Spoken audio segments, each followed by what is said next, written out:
As pictures emerged of the 39-year-old alongside Camilla, Duchess of Cornwall and Sophie Wessex, many took to social media to hail her sense of duty. Proud of GB posted, "This is where we excel: respect, decency and occasion. We have a royal family to be proud of, which has definitely been made better by the addition of the Duchess of Cambridge."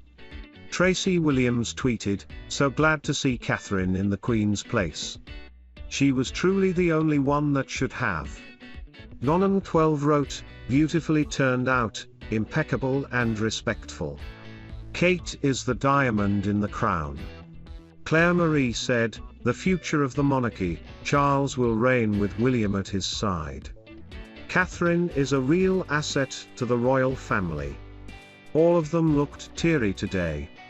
The Duchess of Cambridge was caught on camera with her eyes closed and tight-lipped during the 2-minute silence. It pays tribute to everyone who has given their life for their country and is a poignant moment of reflection for many. In accordance with the royal pecking order, Kate should have stood next to both the Queen and Camilla.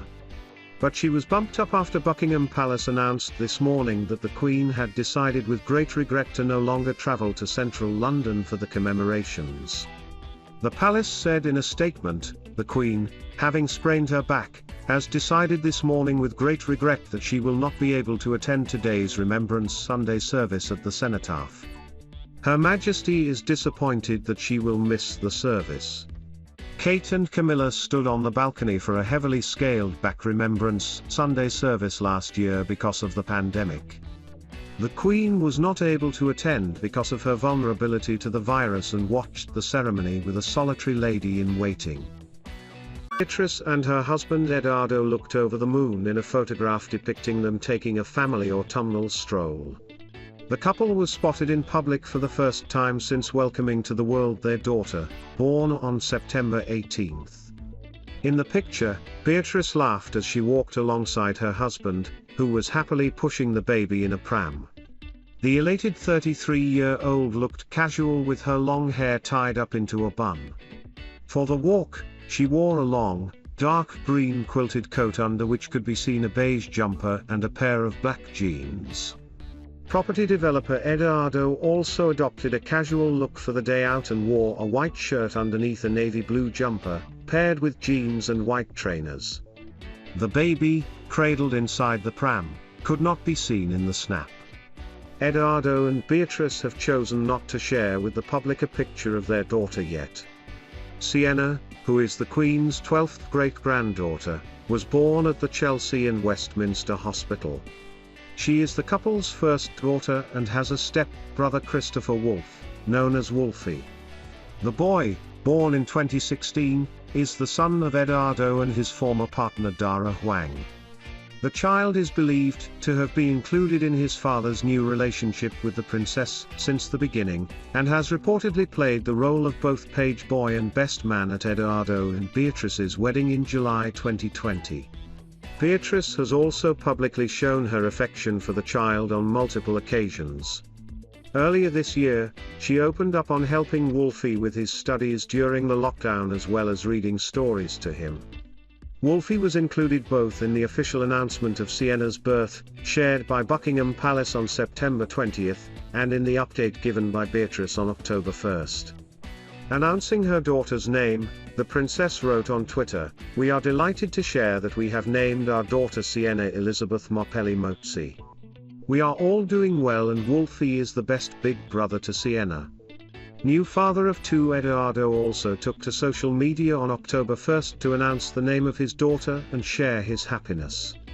In an adoring message dedicated to his newborn child, he wrote on Instagram, "Sienna Markle Motzi. Our life together has just begun, and I can TMT wait to see all the amazing things that await us." He went on including in his love letter his amazing wife and son. He said, "Feeling so much love and gratitude for my amazing wife, baby Sienna and Wolfie. These are the days I never want to forget. This week, a friend said to me the sweetest saying. That with every child you grow a whole new heart. It stunned the crowd yesterday as she walked the red carpet at the Royal Albert Hall for the world premiere of No Time to Die, much like the Queen has often done during the past decades to mark the release of Bond films. The Duchess of Cambridge was wrapped up in a gold sequined Jenny Packham cape gown.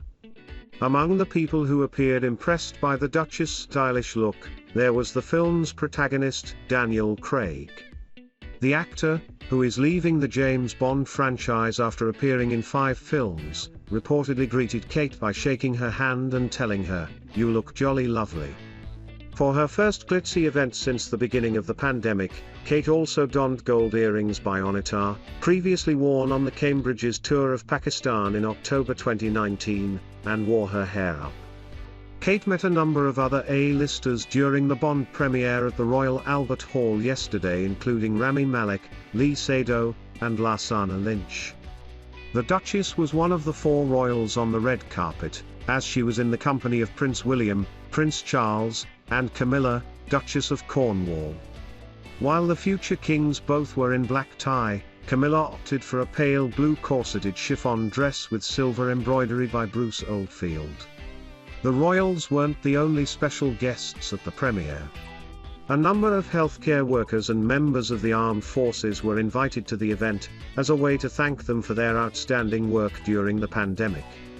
The much-anticipated world premiere of the 25th Bond film also fitted in with the royals' charity work, as it supported past and present members of MI5, MI6, GCHQ and UK Special Forces. No Time to Die takes place after Mr. Bond has left active duty, and is enjoying a more slow-paced life in Jamaica. However, he is dragged back into action by his friend and CIA worker Felix Leiter, played by Jeffrey Wright. Mr. Bond's 25th mission initially consists in rescuing a kidnapped scientist, but leads the spy to discover a dangerous villain, played by Mr. Malek, armed with dangerous new technology. The royals aren't new to gracing the red carpets of Bond premieres. Kate, Prince William and Harry walked the red carpet of Spectre, the 24th Bond film. Before them, other leading members of the royal family attended the film premieres, linking their presence to charity causes. In 1987, Princess Diana and Prince Charles headed to Leicester Square in London for the premiere of The Living Daylights. The late Princess of Wales was portrayed chatting with Timothy Dalton, who portrayed Agent 007 in that film. On that occasion, funds were raised through the sales of tickets to benefit the Prince's Trust. Queen Elizabeth II, 95, also walked down the red carpet for a Bond film. In 1967 she met Sean Connery and his wife Diane Salento at the premiere of You Only Live Twice. In 2002, the monarch walked down the red carpet of the Royal Albert Hall for the launch of Die Another Day. Among the other Bond premieres attended by Her Majesty, there has also been the 2006's release of Casino Royale, when the monarch was spotted speaking to Mr. Craig.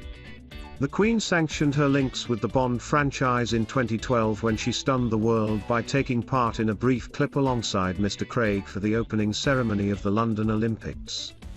Appearing on the Zoe Ball breakfast show, he said, "Her Majesty's there, and Danny Boyle's giving her notes. It's kind of great, Your Majesty, could you possibly and she's improvising a bit. She literally kind of said, would you like me to pretend to be writing? And he's like, yes, that's great, that's great. So she sort of acted a bit. That was all her own stuff. It was amazing. She was great, calmer than me. My heart was going dumb, dumb, dumb, keep it together, keep it together. Literally there's corgis tripping you up. There's like 5 corgis.